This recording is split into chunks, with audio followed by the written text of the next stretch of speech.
alaikum, barkamu da sake kasancewa a wannan channel din namu mai suna Algaita Media Tv. Idan kun kasance ku sababbin zuwa ne a wannan tasha tamu, kada ku manta da danna mana subscribe da ƙararrawa domin samun shirye-shiryenmu.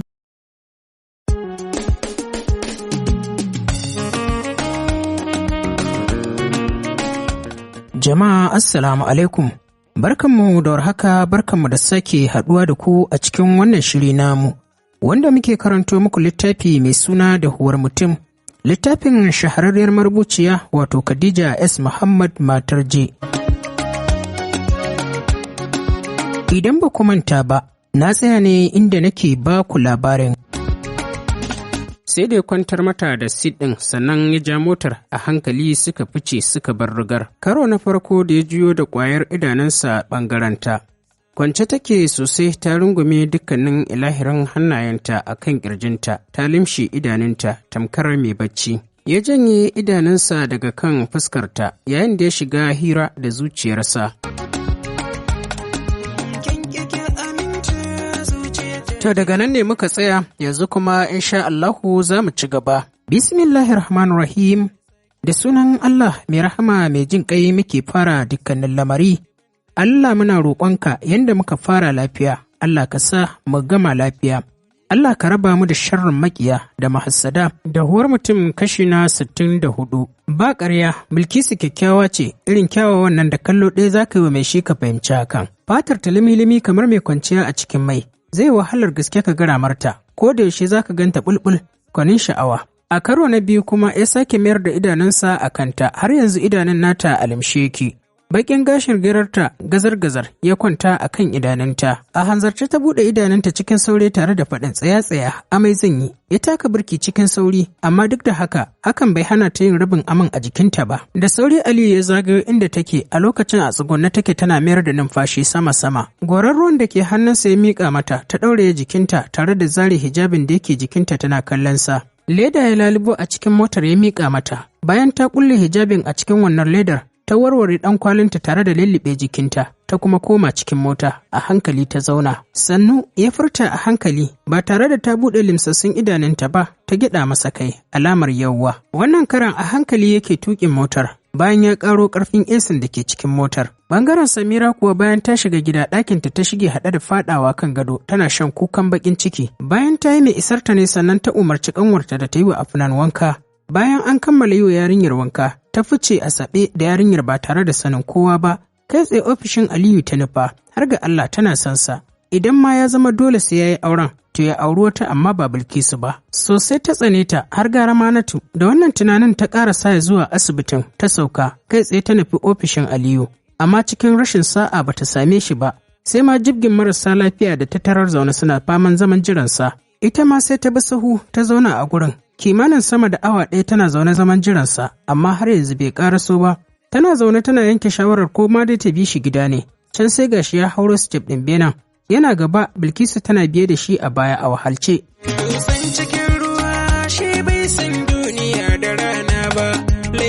Karo na farko kenan da Aliyu ya ji faɗuwar gaba, a lokaci guda kuma ya dabirce. Amma ya yi ƙoƙarin daidaita kansa, bai bari kowa ya fahimci halin da yake ciki ba. Amma duk wanda ya kalli zuwan nasa, dole ne ya fahimci cewa Aliyu ya ɗan kiɗime na lokaci ƙalilan. Bilkisu ma rawa jikinta ya fara yayin da ta daskare a wurin. Ita ba ta yi gaba ba, ita ba ta yi baya ba. Samira kuwa janye idanunta ta yi daga kallonsu, ta juyar da kanta gefe guda, yayin da wani abu ya tokare mata maƙogwaranta, ya hana ta buɗe baki bare ma ta yi magana. Kusan tare suka shiga ofis ɗin da Aliyu, dalili kenan da ya sanya shi danna ƙofar ki don gudun kada Samira ta yi masa bankaɗa. Duk wata magana da ta tanada sai ta ji ta kasa furtawa, illa kawai fashewa da kuka da ta yi. Sai kawai Aliyu ya tsinci kansa tare da haɗa su da ita da Afnan ya rungume su. Karo na farko kenan da ya tsinci kansa yana rarrashin mace, kuma har ga Allah a cikin zuciyar nasa rarrashin ta yake yi. Indan Allah ne shi ya san bai kyauta mata ba, sai da ta gama kukan nata ta tabbatar da cewa zuciyarta ta yi mata sanyi, sannan ta zare jikinta daga jikinsa ta koma kan kujerar da take gaban teburinsa ta zauna. Afnan ta sako daga bayanta saboda tunda Aliyu ya rungume su, Afnan ta tashi daga baccin da take yi. I'm so sorry please, yayi maganar cikin sigar rarrashi. Har a lokacin tsaye yake a gabanta yana kallonta yadda take shayar da Afnan ɗin. Ina son ka Aliyu, har ga Allah ka sani. amma idan auren nan ya zama dole, don Allah ka nemi wata mana ba dai wannan yarinyar ba. Ta yi maganar bayan ta zuba masa jiƙaƙƙun idanunta tana kallonsa. Ya mayar da hannayensa cikin aljihu tare da sunkuyar da kansa ƙasa yana nazarin maganarta. Hakika da a ce Bilkisu ba tsatson mama ba ce, tabbas to da ya janye maganar aurenta don kawai Samira ta yi farin ciki. Sosai yau ya ji tausayinta ya kama shi, wani abu kuma da bai sani ba, bai fahimta ba, yana ci gaba da ɗiga a cikin zuciyarsa. Bilis Aliyu ta kuma yin maganar a raunane. Ya sauke numfashi tare da komawa mazauninsa ya zauna, ya ci gaba da shafa kwantacciyar sumarsa da hannunsa na dama. Tsawon lokaci kafin ya sassauta muryarsa tare da faɗin, zan yi tunani akan hakan. Ko ba komai ta ji daɗin kalmar da ya faɗa domin ba ta yi tunanin jin hakan ba ma daga bakinsa. Na gode ta faɗa tare da miƙewa ta saba Afnan a kafaɗarta, yana kallonta ta murzaki ɗin ƙofar ta fice daga cikin ofis ɗin abinta. Kallo ɗaya ta yi wa Bilkisu wadda take zaune a inda ta tashi ɗazu, ta wuce abinta ba tare da ta tanka mata ba. Sai a lokacin Bilkisu ta samu natsuwa, domin tsoronta ɗaya kada Samira ta yi mata ɗiban albarka irin yadda ta yi mata a layinsu. Sai da daga gama duba marasa lafiyan da suke zaman jiransa guda 5, sannan Bilkisu ta shiga. Tunda ta shigo yake kallonta har zuwa lokacin da ta samu guri ta zauna.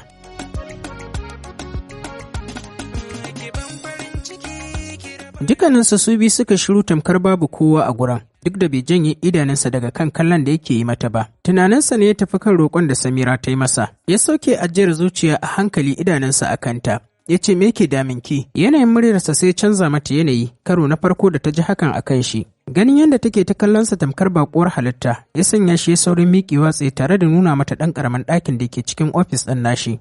A kasalance ta hau gadon ta kwanta, yayin da shi kuma yake kiran wata ma'aikaciyar jiya. Yana lissafa mata abubuwan da yake buƙatar ta kawo masa.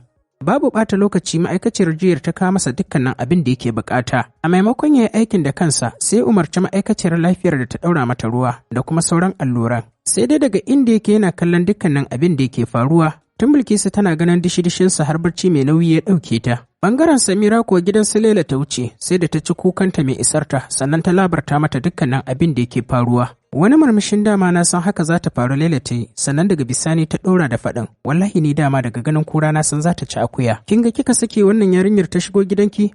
Ba sai na ce miki komai ba. Wani azababban tsoro ne ya sake kama Samira. Cikin mutuwar jiki ta ce ya zan yi na hana aukuwar hakan Laila. Kawai wani malamin za mu samu, ya ɗauke hankalinsa daga kanta kuma a rufe musu baki ko maganar auren kada wanda ya kuma yi. Dukkaninsu sai suka shiru tare da zuba junansu idanu. Ita dai Samira, yi ma Aliyu magani tsoro yake bata domin duk abin da za ta yi masa baya tasiri a kansa. Idan laya ce ta binne ko kuma ta ɓoye ta a wani guri, ƙarshe sai ta tsinci layar a wani wuri na daban a inda ba a nan ne ta ajiye ta ba. Abin na matuƙar ba ta tsoro. Shi yasa ma Samira ta haƙura gaba ɗaya ta daina asarar kuɗinta akan Aliyu.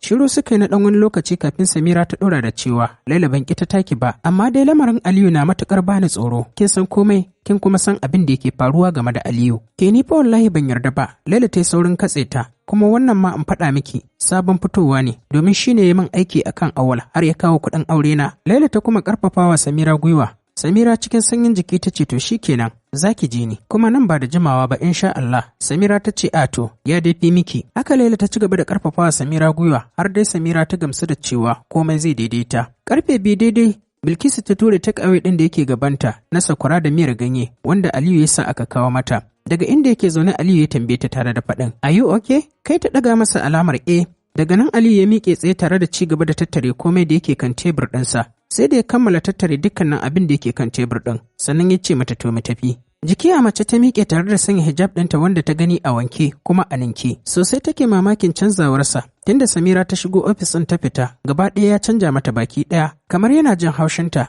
baya son yin magana mai tsawo da ita. Komai yana yin sa ne a takaice kamar ana yi masa dole. Da wannan tunanin ta sauka ƙasa, a daidai wannan lokaci kuwa shi tuna har ya kai inda motarsa take. Tun kafin ta isa gurin motar ta canja fuska, ganin yanayin yadda fuskar ta canja, sai ya ji gaba ɗaya sam bai ji daɗi ba. Yayin da zuciyarsa ke yi masa zullo wajen zaƙuwa da son jin me yake damunta. Tuƙi kawai yake yi, amma rabin hankalinsa na kanta, yayin da ita kuma ta kawar da kanta gefe take kallon gefen titi. Kina son wani abu ne? Ya tambaye ta, ganin suna ƙoƙarin ficewa cikin garin Shika.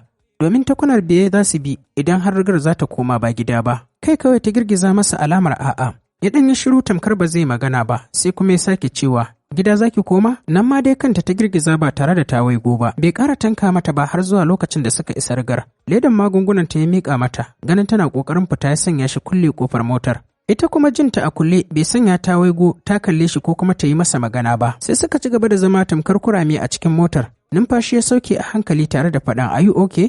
Kai ta gijjiga masa alamar ba tare da ta juyo ta kalle shi ba. Zuwa wannan lokaci sai kuma ya rasa me zai yi, domin ya san tabbas akwai wani abu da yake damunta, kuma ta ce masa babu komai, baya son ya barta a haka. Kenan ita ma lallashin take so kamar Samira? Ya tambayi kansa da kansa a cikin zuciyarsa. Baki ya taɓe haɗe da tattare dukkanin kuzarinsa guri guda. Kina ji na? Kamar yadda bata juyo ba, haka bata yi wani alama da yake nuna tana jinsa ba. Dalilin hakan da ta yi masa ya sanya shi ma sai duk wata magana da yake so yi mata ta ɓace masa. Hakan ne ya tilasta masa buɗe mata ƙofar motar tare da faɗin, kina ji na, ki ci gaba da kulawa da shan maganinki, kada ki saba ƙa'ida.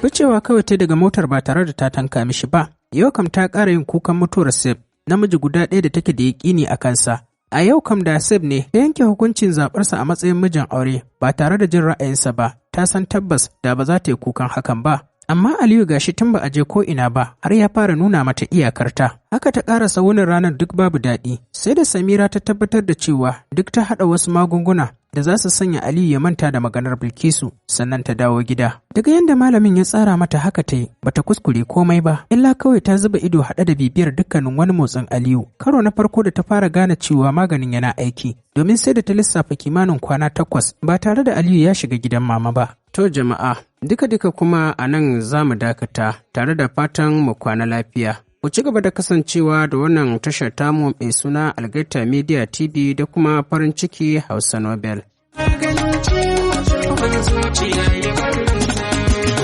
Cikin ruwa shi bai san duniya da rana ba, laifin na zuciya ta ne don ta kai na bangare.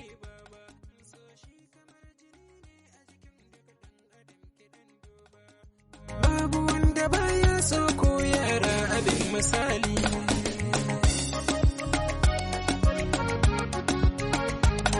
Dama na samu sanke yanzu idanuwa su